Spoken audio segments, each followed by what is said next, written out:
अस्सलाम वालेकुम dear students, उम्मीद करता हूँ कि आप सब खैर आफियत से होंगे। तो आज के लेक्चर में हम डिस्कस करेंगे assignment operator.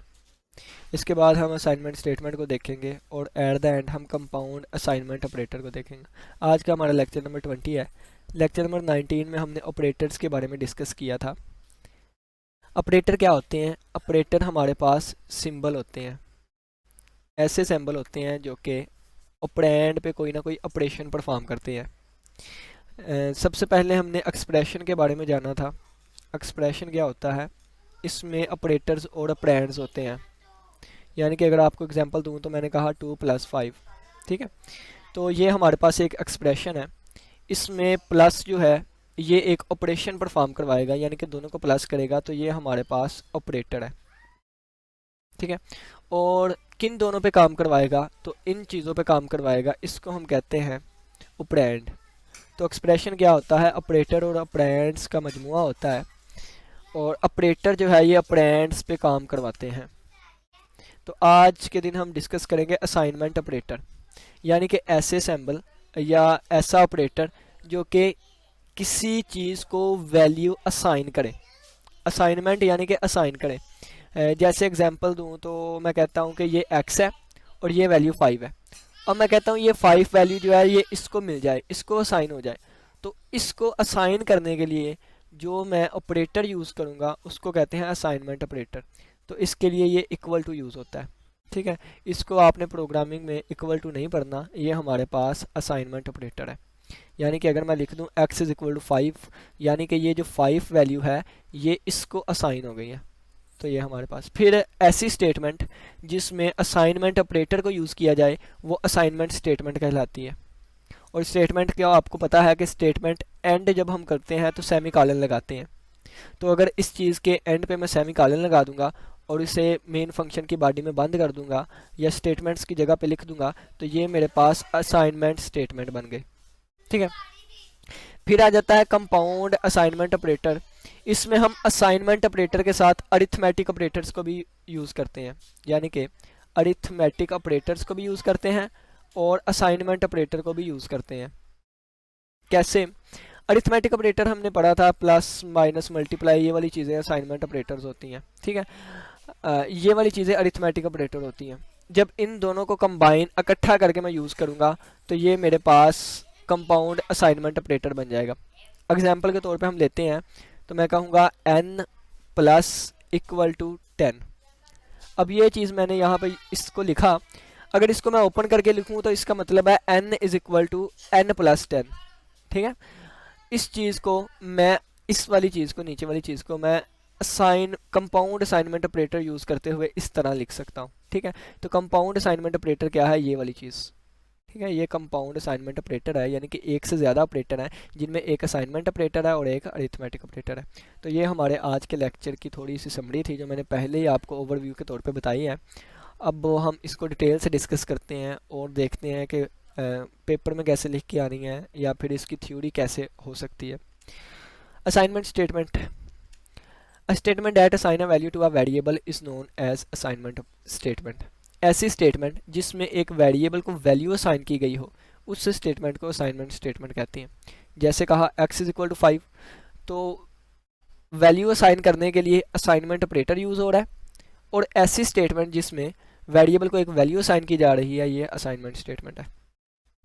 The assignment operator, ये वाला ऑपरेटर यूज़ होता है असाइनमेंट स्टेटमेंट में एक वैल्यू को असाइन करने के लिए या कंप्यूटेशनल रिजल्ट जो है उसको असाइन करने के लिए।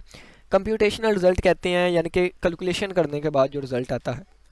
जैसे कि मैं इस तरीके से भी लिख सकता था 5+7, ठीक है। तो 5+7 का जो भी आंसर आएगा वो कंप्यूटेशनल रिजल्ट होगा और फिर इसको हम असाइन कर देंगे, यानी कि ये चीज़ असाइन हो जाएगी। The name of variable is written on the left side of the assignment operator and the value is written on the right side of the assignment operator. अगर ये असाइनमेंट ऑपरेटर है तो वेरिएबल का नाम जो होगा, जैसे x है, ये लेफ्ट साइड पे लिखा जाएगा और जो वैल्यू होगी या कंप्यूटेशनल रिजल्ट होगा उसको हम राइट साइड पे लिखेंगे, ठीक है। जैसे मैंने 5 लिख दिया तो ये वैल्यू राइट पे और वेरिएबल का नेम असाइनमेंट ऑपरेटर के लेफ्ट पे। The value can be a constant, value constant भी हो सकती है, जैसे मैंने यहाँ पे कांस्टेंट वैल्यू ली। वेरिएबल भी हो सकती है, इसके एग्जांपल मैं देता हूँ। एक्सप्रेशन, एक्सप्रेशन यहाँ पे यूज़ किया, देखें ऑपरेटर और ऑपरेंड है इसमें। फंक्शन भी हो सकता है। वेरिएबल की एग्जांपल देता हूँ। फ़र्ज़ किया एक्स की वैल्यू कितनी है, 2 है, वाई की वैल्यू 3 है, तो मैं क्या देता हूँ, x g is equal to x plus y. ठीक है, तो ये चीज़ क्या हो गई, ये एक्स प्लस वाई एक फंक्शन था, तो ये फंक्शन हो गया। ठीक है, वेरिएबल की एग्जांपल दूँ तो मैं कहता हूँ कि एक्स की वैल्यू 2 है और नीचे मैं कह देता हूँ y is equal to x, यानी कि x की जो भी वैल्यू है वो y को चली जाए। ठीक है, तो देखा, हमने देखा कि कांस्टेंट भी हम यूज़ कर सकते हैं, वेरिएबल भी यूज़ कर सकते हैं, एक्सप्रेशन भी यूज़ कर सकते हैं, फंक्शन भी यूज़ कर सकते हैं। ठीक है, नेक्स्ट इसका सिंटैक्स आ गया। तो सिंटैक्स इस तरह हम लिखते हैं, variable is equal to something expression, कोई भी एक्सप्रेशन हो सकता है। और हाँ जी, अब वेरिएबल इसमें क्या है, वेरिएबल हम डिटेल से डिस्कस करके आए थे।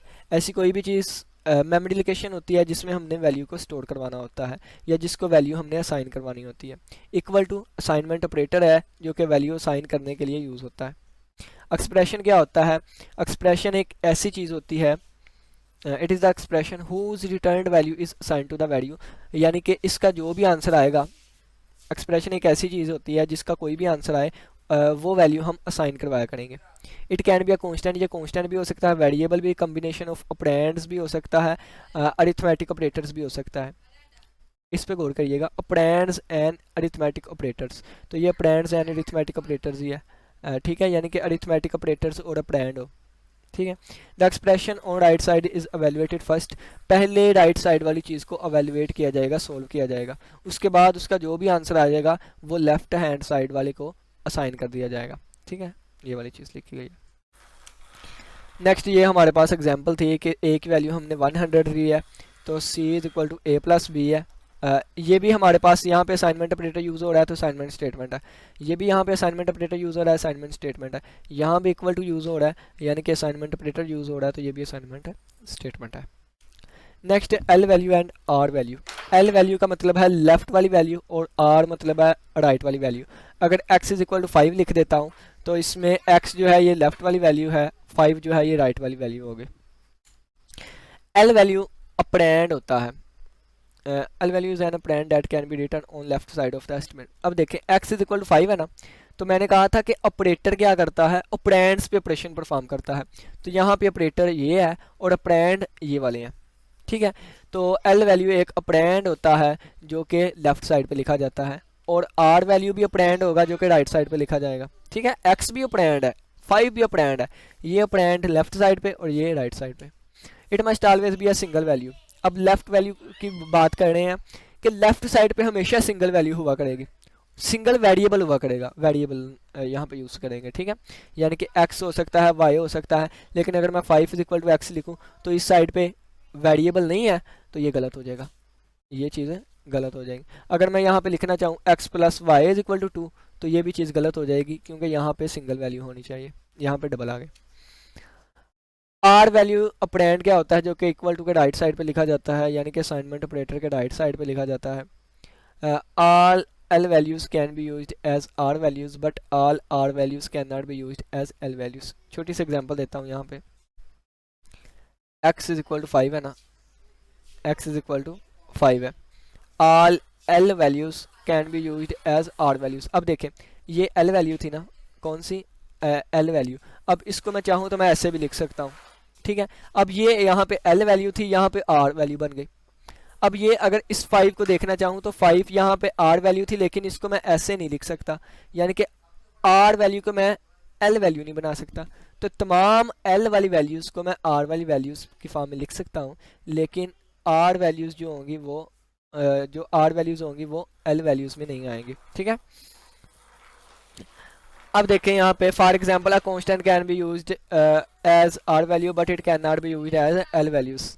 जैसे कि एक कांस्टेंट उन्होंने कहा गया है कि ये देखें ये कांस्टेंट है ना, इसको मैं लेफ्ट राइट साइड पे लिख सकता हूँ, लेकिन इसको लेफ्ट साइड पे नहीं लिख सकता। ठीक है, यहाँ पे अगर x की बात करें तो x यहाँ पे लेफ्ट पे आ रहा है, ये राइट पे भी जा सकता था, जैसे ये अब राइट पे चला गया। ठीक है, लेकिन ये सिर्फ और सिर्फ राइट पे ही आ सकता है, लेफ्ट पे नहीं जा सकता। द एक्सप्रेशन, ये वाला एक्सप्रेशन वैलिड है, लेकिन ये वैलिड नहीं है, ये गलत है। ठीक है, इसके बाद प्रोग्राम हमारे पास आता है, राइट अ प्रोग्राम। हमने एक प्रोग्राम लिखना है that perform all mathematically operations on variable, जो कि वेरिएबल पे मैथमेटिकली ऑपरेशन को अप्लाई करे। तो मैथमेट write a program that perform all mathematically operations. अब हमने एक ऐसा प्रोग्राम लिखना है जो कि तमाम मैथमेटिकली ऑपरेशंस को दो वेरिएबल पर अप्लाई करे। मैथमेटिकल ऑपरेशन हमारे पास आ सकता है, प्लस होगा, माइनस होगा, मल्टीप्लाई होगा, यहाँ पे कंप्यूटर में स्टैटिक होता है, ठीक है, और डिवाइड होगा और रिमाइंडर होगा। ये वाले मैथमेटिकली ऑपरेशन हमने परफॉर्म करने हैं दो वेरिएबल्स पे। तो चलिए आइए अपने प्रोग्राम को स्टार्ट करते हैं। सबसे पहले हम अपना मेन फंक्शन लिखेंगे वाइड मेन, ठीक है, वाइड मेन। ये स्मॉल लेटर्स में लिखना है क्योंकि इसका सिंटैक्स है, अगर कैपिटल लेटर में लिखेंगे तो ये हमारे पास एरर आ जाएगा, ठीक है, ये पेरेंथीज है। अब ये मेन फंक्शन की बॉडी यहाँ से स्टार्ट करेंगे। सबसे पहले हमने देखें तो दो वेरिएबल लेने हैं, यहाँ पे बता दिया, तो दो वेरिएबल्स लूँगा। अब ये मैंने ए और बी दो वेरिएबल्स ले लिए, ठीक है। अब मेरी मर्ज़ी मैं इंटीजर में लूँ, मेरी मर्ज़ी मैं फ्लोट में लूँ, ठीक है। तो मैंने कहा था कि ये वाला जो होता है हमारे पास ये सिर्फ इंटीजर पे काम करता है, तो इस वजह से मैं इंटीजर वेरिएबल्स ले लेता हूँ। ये मैंने इंटीजर वाले ले लिए, ये मेरे पास वेरिएबल डिक्लेरेशन हो गई, वेरिएबल्स को मैंने डिक्लेयर कर दिया। अब अपनी मर्ज़ी मैं ए और बी की कुछ वैल्यूज़ दे देता हूँ, ठीक है। तो ए को मैंने वैल्यू दे दी 10 और बी को वैल्यू दे देता हूँ 5, ठीक है। एक ही लाइन में, एक ही स्टेटमेंट में मैंने ये काम कर दिया। आप अलग-अलग स्टेटमेंट में भी इसको कर सकते हैं। अब देखें कि अब इसकी मैंने आउटपुट शो करवानी है। क्या शो करवानी है? Output show. तो आउटपुट के लिए हम सी आउट यूज़ करते हैं, इसको चैप्टर नंबर 4 में हम डिटेल से डिस्कस करेंगे। तो आउटपुट में मैंने लिख दिया ए प्लस बी, ठीक है, यानी कि इसका मतलब क्या है, ए प्लस बी का आंसर स्क्रीन पे शो करवा दो, ठीक है। अब फिर मैं लगाऊंगा सी आउट, ठीक है, फिर मैं लगाऊंगा सी आउट। तो ये अब मैं करवा दूंगा स्क्रीन पे शो ए माइनस बी, इसकी आउटपुट स्क्रीन पे शो हो जाए। फिर मैं लगाऊंगा सी आउट और मैं इसको कहूँगा कि ए स्टैटिक बी की मल्टीप्लिकेशन जो है ये स्क्रीन पे शो हो जाए, ठीक है।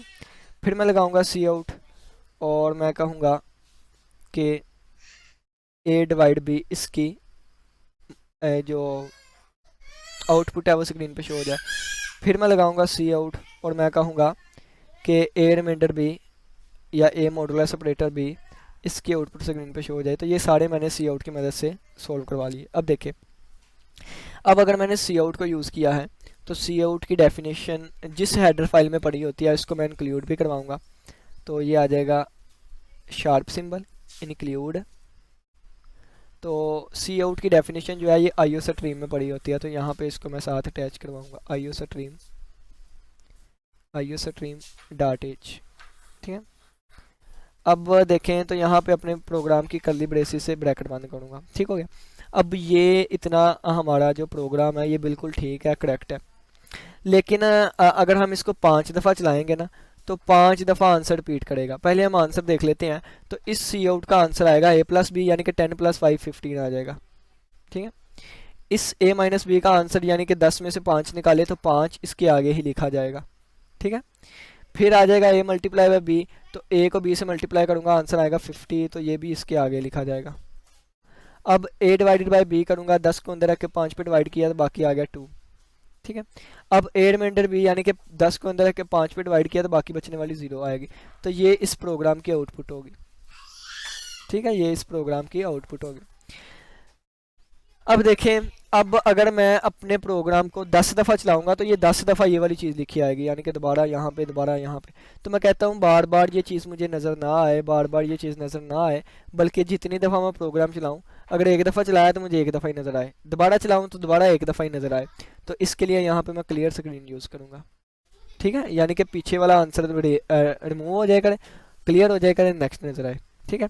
अब इसको मैं सी आउट के नीचे नहीं यूज़ कर सकता, सी आउट से पहले पहले जहाँ मर्जी यूज़ कर लो, क्योंकि अगर सी आउट से नीचे यूज़ करूँगा तो सी आउट का जो भी आंसर आएगा वो भी क्लियर हो जाएगा, ठीक है। अगर मैं यहाँ पे यूज़ करूँगा ना, यहाँ पे, तो ये इसका आंसर क्लियर हो जाए करेगा, बाकियों का नज़र आया करेगा, ठीक है। तो इसलिए क्लियर स्क्रीन को यहाँ पे मैंने यूज़ किया। अब आउटपुट विंडो नहीं हमें नज़र आया करेगी, यानी कि इस सभी का आंसर जो है ये बहुत कम वक्त के लिए नज़र आया करेगा। लेकिन अगर मैं चाहता हूँ कि मुझे मेरा आंसर उस वक्त तक नज़र आता रहे जब तक कि मैं कोई करैक्टर ना इनपुट कर दूँ, तो उसके लिए यहाँ पे मैं गेट सी एच लगाऊंगा। ठीक है, जब मैं आपको टर्बो सी प्लस प्लस पे ये प्रोग्राम करवाऊंगा तो उस वक्त आपको अच्छे से समझ आएंगे। तो गेट सी एच और क्लियर स्क्रीन की डेफिनेशन के लिए एक और हेडर फाइल इंक्लूड करनी पड़ेगी जो कि cryo.h होती है, यानी कि कंसोलिंग इनपुट आउटपुट फंक्शन। तो यहाँ पे मैंने एक और हेडर फाइल अटैच कर दी। ठीक है, अब यहाँ तक तो हम पहुँच गए। अब देखिएगा ये हमारा बेसिक प्रोग्राम आ गया जिसमें हमने आर मैथमेटिकल ऑपरेशन को दो वेरिएबल्स पे अप्लाई कर दिया। प्रोग्राम हमारा बिल्कुल ठीक है, लेकिन आउटपुट देखें तो ये इसकी समझ नहीं आ रही कि प्लस हमने कहाँ पे करवाया, मल्टीप्लाई कहाँ पे करवाया, डिवाइड कहाँ पे करवाया। ठीक है, तो मुझे चाहिए कि प्लस का जो आंसर है वो एक लाइन पे आए, माइनस का एक लाइन पे आए, मल्टीप्लाई का एक लाइन पे आए। ठीक है, तो इसके लिए मैं यहाँ पे थोड़ी सी चेंजिंग करूँगा, यानी कि यहाँ सेमीकोलन नहीं लगाऊंगा बल्कि यहाँ पे एंड एल यूज़ कर लूँगा। एंड एल क्या करेगा कि आंसर आया सम वाले का, दूसरा आंसर नीचे, यानी कि अब न्यू लाइन पे आ गया। अब यहाँ पे अगर मैं यहाँ भी एंड एल यूज़ कर लूँ, ठीक है, अगर अब मैं यहाँ भी एंड एल यूज़ कर लूँ, ये सेमीकोलन नहीं आना, अब सेमीकोलन एंड पे आएगा सिर्फ। यहाँ भी अगर मैं एंड एल यूज़ कर लूँ और बस यहाँ तक ही ठीक है। ठीक है, तो फिर ये आंसर इस तरीके से आएंगे। ठीक है, आंसर इस तरीके से। अब ये आउटपुट होगी ब्लू वाले की।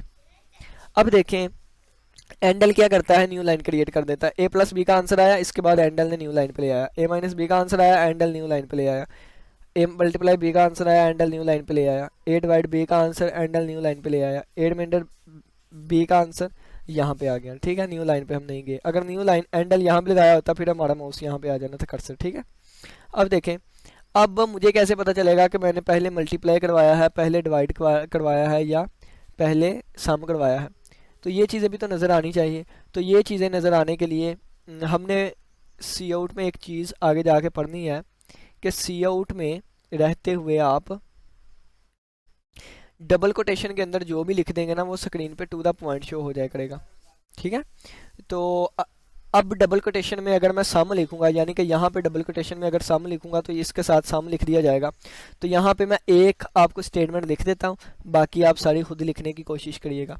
फ़र्ज़ किया है कि मैं ए माइनस बी वाला करवाना चाहता हूँ तो मैं लिखूंगा सी आउट। ठीक है, और इसके आगे लिखूंगा सब्ट्रैक्शन, डबल कोटेशन में लिखूंगा ताकि स्क्रीन पे ये चीज़ शो हो। ठीक है, सब्ट्रैक्शन, और इसके आगे दोबारा डबल कोटेशन लगा दूंगा और फिर मैं लगाऊंगा ए माइनस बी, यानी कि ये वाली वैल्यू स्क्रीन पे शो होनी चाहिए। और फिर मैं लगाऊंगा एंड एल ताकि हमारी आउटपुट वाजिया करने के बाद वो न्यू लाइन पे चला जाएगा। ठीक है, तो इसका आंसर क्या आएगा, इसका आंसर इस तरह आएगा सब्ट्रैक्शन। ठीक है, सब्ट्रैक्शन, और आगे ए प्लस बी की वैल्यू आएगी। तो ए प्लस बी की वैल्यू कितनी है, 5 है, और एंड एल इसे न्यू लाइन पे ले आएगा। ठीक है, इसी तरह यहाँ एडिशन लिखा जाएगा, इसी तरह आप यहाँ मल्टीप्लिकेशन लिख सकते हैं। तो ये हमारा इस तरह प्रोग्राम काम करेगा। ठीक हो गया, तो ये हमारा प्रोग्राम है, और इसी तरह आपने ये सारी स्टेटमेंट्स लिखनी है, हमारा प्रोग्राम ठीक हो जाएगा। बाकी सी आउट अभी आपने नहीं पढ़ा तो मैंने फिर भी वैसे चीज़ें समझाने की कोशिश की, उम्मीद करता हूँ कि समझ आई होगी। नेक्स्ट डिस्कस करते हैं कंपाउंड असाइनमेंट स्टेटमेंट। तो ऐसी स्टेटमेंट जो कि एक वैल्यू को असाइन करें टू मैनी वेरिएबल्स, बहुत से वेरिएबल्स को। एक कंपाउंड असाइनमेंट स्टेटमेंट, तो मैंने जो पीछे आपको बताया था स्टार्ट वाले पेज पे, तो वो शायद कंपाउंड असाइनमेंट ऑपरेटर के बारे में बता दिया था, यानी कि एक मिनट,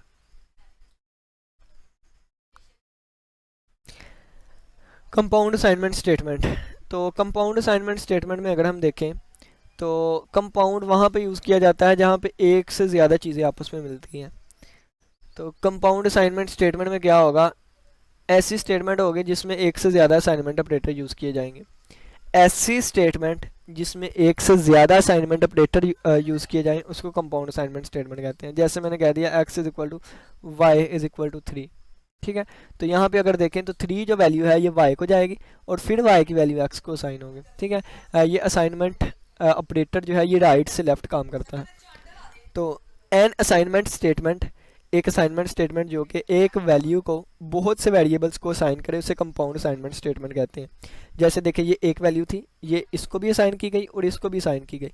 एक वैल्यू दो को असाइन की गई, यानी कि एक से ज़्यादा वेरिएबल्स को असाइन की गई, तो ऐसी स्टेटमेंट को हम कंपाउंड असाइनमेंट स्टेटमेंट कहते हैं। इसके लिए ऑपरेटर जो है यही यूज़ होता है, असाइनमेंट ऑपरेटर ही। और इसकी एग्जांपल ये दी गई है, जैसे a is equal to B is equal to 10, 10 value पहले b को गई, फिर ये वैल्यू a को गई, ठीक है। इसमें कहा गया है कि a और b दोनों को वैल्यू 10 असाइन की गई है। इसी तरह 100 ये पहले इसको असाइन हुई, फिर इसको, फिर इसको, ठीक है। इसी तरह 50 पहले इसको और फिर इसको असाइन हुई। अब कंपाउंड असाइनमेंट ऑपरेटर हम देखते हैं। मैंने बताया था ये कम्बिनेशन होता है असाइनमेंट ऑपरेटर और अरिथमेटिक ऑपरेटर का। तो देखिए C++ लैंग्वेज जो है वो प्रोवाइड करती है हमें कंपाउंड असाइनमेंट ऑपरेटर के बारे में, जो कि कम्बिनेशन होता है असाइनमेंट ऑपरेटर का और अरिथमेटिक ऑपरेटर्स का। Arithmetic operator plus minus multiply by divide, वही चीज़ें, ठीक है। Compound assignment operator are used to perform mathematically operation more easily.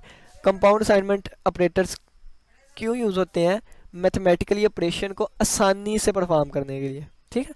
और इसका कोई फ़ायदा नहीं, अगर ना होंगे तो कैलकुलेशन हमारी फिर भी होगी। इन्होंने सिर्फ क्या करना है, हमारे काम को इजी कर देना है।